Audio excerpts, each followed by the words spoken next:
Being aesthetic is something I've always wanted to achieve since I started working out about 3 years ago. In its simplest form, it's having a lot of muscle mass with a low body fat percentage, having very defined, proportional, and symmetrical muscles. How low you want to go is up to you. I think there are very impressive physiques from anywhere between sub 10 up to 15%. It also means being very strong yet very functional. Powerlifting to develop raw strength on compound movements, bodybuilding to target one specific muscle at a time, and still being flexible and athletic enough to train calisthenics in as well. To do a quick checklist, visually, being aesthetic is having broad shoulders with a slim waist and abs, defined quads and chest, and of course, a chiseled back. And these two. Another way I would describe it is the main character build. Typically, the protagonist in your favorite show or movie isn't overwhelmingly big, but isn't too small either. It's a happy medium that's very hard to achieve. This is because the only way to naturally show veins and tons of definition is being very lean, but the best way to build enough muscle to define in the first place is to always eat over your maintenance, getting rid of the veins and definition. Depending on your starting point, you're either skinny, overweight, or skinny fat like me. That determines the first direction you go in, either eating in a big surplus or trying to cut down. I tried to gain as much weight as possible while lifting heavy at the same time. Then switched to smaller portions with fasting, and workouts with more cardio and hypertrophy focused exercises. For cutting, my split typically has 3 days of heavy lifting and bodybuilding with 1 to 2 rest days, and 3 days of calisthenics and some boxing for cardio. It doesn't really matter if you jump rope or play basketball for a bit. I just enjoy keeping martial arts in my routine because it's something I've done for a very long time, and I really recommend trying it if you haven't. It's great for recovery, but it's also good for discipline that you can apply to the gym. For rest days, having a set schedule can be beneficial, but in my experience, sometimes it's just better to go off how your body feels. If you're feeling strong and go for 6 days in a row, great. If you really need the 3 rest days that week because you're not feeling 100%, that's okay too. It's not going to kill your gains. Remember that all of your growth happens during rest. I get it though. It's hard because when you're pushing yourself during a workout, you feel accomplished, making progress. Then if you have to force a day off for whatever reason, you almost feel guilty, like doing nothing is slowly withering away your muscle mass, even though it doesn't work like that. Just don't overdo it and try to enjoy the days off. The gym isn't everything life has to offer. Getting back to the main point of the video, just like sculptures of Greek gods depicted in the real world, they start with a ton of stone, a lot of which will go to waste. Then after having that base, you chisel off bit by bit to shape the statue to your liking. It just depends on how skilled and knowledgeable of a sculptor you are. Obviously, I'm not saying everybody can just bulk and cut and be done or where you want to be.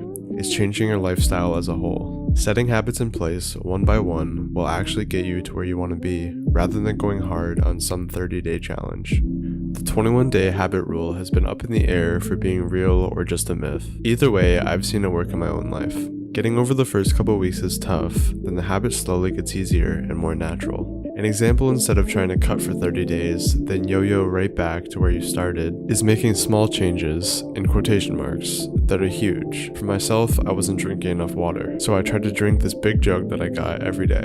My diet was still very loose, but then I tracked calories. My diet was somewhat unhealthy, but now I was eating at maintenance and drinking almost a gallon of water every day. This is over months of time, but it's so crucial to truly making progress. You can't just force everything to be perfect in a week. Your diet will dictate the outcome of how aesthetic you will actually become, but the way you train can't be overlooked either.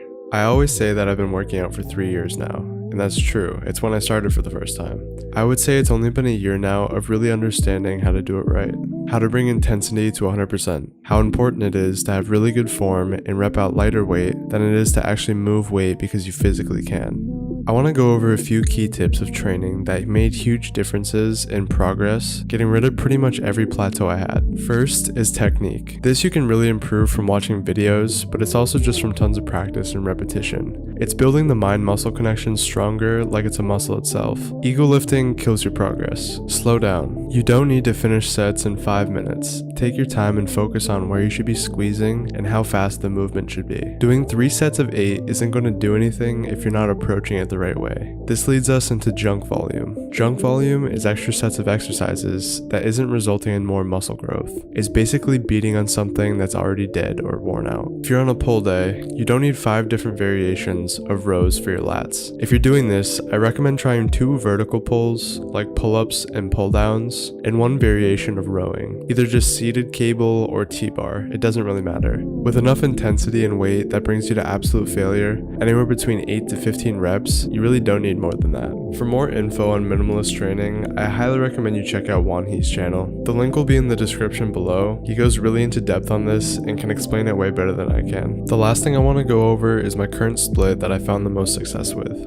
I try to take 2 rest days a week, but if that doesn't happen, this is my favorite 6th day. A hybrid of powerlifting, bodybuilding, and calisthenics to get the best of both worlds. For an example, I'll go over a leg day to go into it a little further. After warming up, I always start with a really heavy compound, usually 4 sets, not going higher than 8 reps. I also always pre-exhaust the muscle that I'm going to be targeting the most. So for most leg days, that's just quads. So I'll start off and I'll warm up, and then I'll do 2x15 on quad extensions for pretty lightweight just to rep it out. I can see why this wouldn't be the best if you want to conserve energy and go for a heavy 1 rep max, or if you're trying to get your weight up. But in my opinion, it's the best way to just grow that muscle the fastest. After squatting, I go into something to hit the hamstrings, usually always split squats, either with a Smith machine or dumbbells. I never really hit them directly with hamstring curls, just because they're usually always really sore after this anyway. And in my opinion, if your main goal is training aesthetics, it's very hard to get very visible hamstrings without being very lean, almost unhealthy. So I just kind of train my whole leg and focus on quads mainly.